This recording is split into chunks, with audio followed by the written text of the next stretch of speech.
इस खूबसूरत सृष्टि की शुरुआत दो व्यक्तियों से हुई जिनको हम एडम और ईव के नाम से जानते हैं।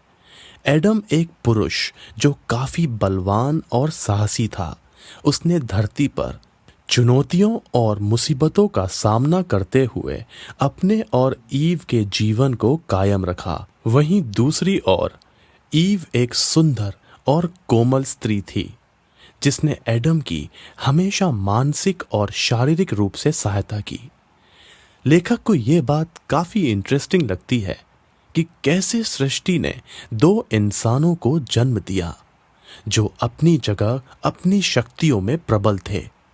जहां एक तरफ एडम साहस और शक्ति का प्रतीक था तो वहीं दूसरी तरफ ईव सुंदरता और समृद्धि की काया थी। ये बात में कोई दो राय नहीं है कि पुरुष शुरू से ही जोखिम भरे काम करने से पीछे नहीं हटते थे। अपनी ताकत का भरपूर इस्तेमाल करना पुरुषों के चरित्र में ही था। भले ही वो भोजन के लिए किसी पेड़ पर चढ़ना हो या जानवर का शिकार करना और या किसी प्राकृतिक आपदा से अपनी और अपनी स्त्री और अपने परिवार की रक्षा करना। वहीं स्त्री भी अपने पुरुष को हर परिस्थिति में सहयोग करने और उसकी प्रबलता और आत्मविश्वास को बढ़ावा देने के रूप में जानी जाती थी। बिना स्त्री के पुरुष का कोई अस्तित्व नहीं और ना ही पुरुष के स्त्री का। सृष्टि को बैलेंस करने के लिए उनकी संरचना की गई थी। ऐसा ही एक उदाहरण हिंदू मैथोलॉजी में भी दिया गया है। देवी सीता जो अत्यधिक खूबसूरती और सादगी की प्रतीक थी। पिता राजा जनक ने उनका विवाह एक स्वयंवर के रूप में किया। इस स्वयंवर में जो भी देवी सीता से शादी करना चाहता था उसे भगवान शिव का धनुष उठाना था। अब ये धनुष कोई आम धनुष नहीं था। इस धनुष में ऐसी शक्ति का वास था जिससे कोई भी पुरुष उसे नहीं उठा सकता था।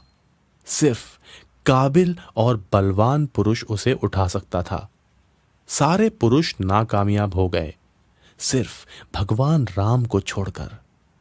जब राजा जनक हताश हो गए और उन्होंने कहा कि क्या कोई भी मेरी पुत्री के योग्य नहीं है, तभी महर्षि वशिष्ठ ने भगवान राम को शिव जी के धनुष की प्रत्यंचा चढ़ाने को कहा। गुरु की आज्ञा का पालन करते हुए भगवान राम ने सिर्फ शिवजी के धनुष को उठाया ही नहीं बल्कि उसकी प्रत्यंचा भी चढ़ाई। वो इतने शक्तिशाली थे कि धनुष टूट गया और भगवान राम और सीता मां का विवाह हो गया। ये सारे उदाहरण एक बात की ओर इशारा करते हैं कि पुरुष जाति का इतिहास हमेशा से ही पुरुषों की प्रबलता, आत्मविश्वास, सम्मान और शक्ति की व्याख्या करता रहता है। एक समय था जब पुरुषों के दिल को जाबाजी का प्रतीक माना जाता था। आज के समय में वही पुरुष समाज में कहीं खोता जा रहा है। अपनी पहचान और अपनी शक्तियों का एहसास ना करके अपने आप को खोया हुआ महसूस करता है। लेखक के अनुसार कई पुरुषों का आत्मविश्वास इस हद तक टूट गया है कि वो समाज में अपनी पहचान बनाने के लिए भी आगे नहीं आते। उन्हें धोखा मिलने और अपने आप को दुखों का कारण बनाने के डर से अपने ऊपर भरोसा नहीं है। लेखक कहते हैं कि पुरुष के आजकल की दिनचर्या कंप्यूटर के सामने घंटों बिताने, दिन भर बिजनेस और फोन कॉल्स में उलझे रहने और अपने काम के लिए यहाँ वहाँ दौड़ भाग करने में निकल जाता है। यह किसी पुरुष की खुद की पसंद नहीं है। आखिर कौन नहीं चाहता टीवी पर क्रिकेट मैच देखना, अपना मनपसंद खाना बनाना, ट्रैवल करना और अपने परिवार के साथ वक्त बिताना। पर पुरुष पर सामाजिक और आर्थिक दबाव इस हद तक बढ़ गया है कि उन्हें पंक्चुअल होना बहुत जरूरी है। ज्यादा पैसे कमाना बहुत जरूरी है। इसमें कुछ गलत नहीं है कि आप जितनी मेहनत करेंगे उतना पैसा कमाएंगे और जितना पैसा कमाएंगे उतनी आराम की जिंदगी जिएंगे। पर क्या इतनी मेहनत के बाद भी आराम है? इसका जवाब तो आप खुद ही सोच सकते हैं। चलो मान लेते हैं कि पैसे कमाना और मेहनत करना कोई बुरी बात नहीं है, पर इस भाग दौड़ में अपनी जिम्मेदारियों को ना निभा पाना एक अलग बात है। एक सर्वे के अनुसार जब पुरुषों से ये पूछा गया कि क्या वो अपने परिवार के सदस्यों का जन्मदिन याद रख पाते हैं, क्या अपने बच्चों के साथ समय बिता पाते हैं, 80% वर्किंग पुरुष ऐसा नहीं कर पाते। और शायद यही रीजन है कि पुरुष का अपनी जिम्मेदारियां पूरी तरह से ना निभाने के कारण होने वाले तनाव से जूझना एक आम बात हो गई है। वो सारे पुरुष अपने अंदर के जुनून, जज्बात और स्वतंत्रता को खोते जा रहे हैं।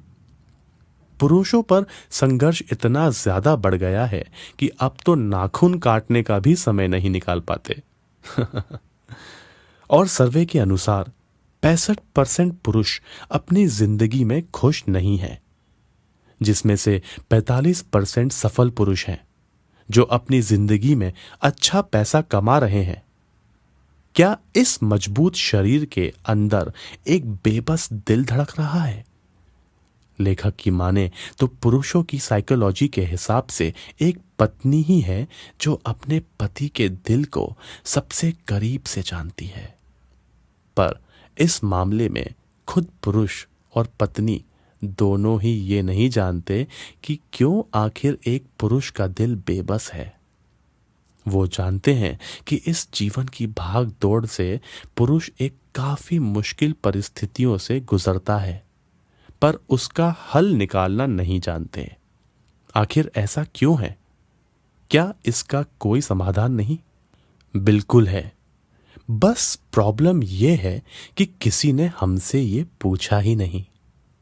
एक मशहूर पोएट क्रिस्टोफर फ्राई ने कहा है कि पुरुषों का सबसे अच्छा दोस्त सिर्फ भगवान होता है, जिसने हर पुरुष के सीने में एक मजबूत दिल बनाया है। ये दिल सारी मुश्किलों का सामना करने में सक्षम है। कोई इसे समझे या ना समझे, पर यह दिल जंगल का राजा है जो अकेला ही सब पे भारी है। यह दिल कठोर जरूर है, पर प्यार करने में खुलकर प्यार करता है। यह दिल बेबस जरूर है, पर उदारता में नंबर 1 पर है। आप मेरी इन बातों से एग्री करते हैं कि नहीं?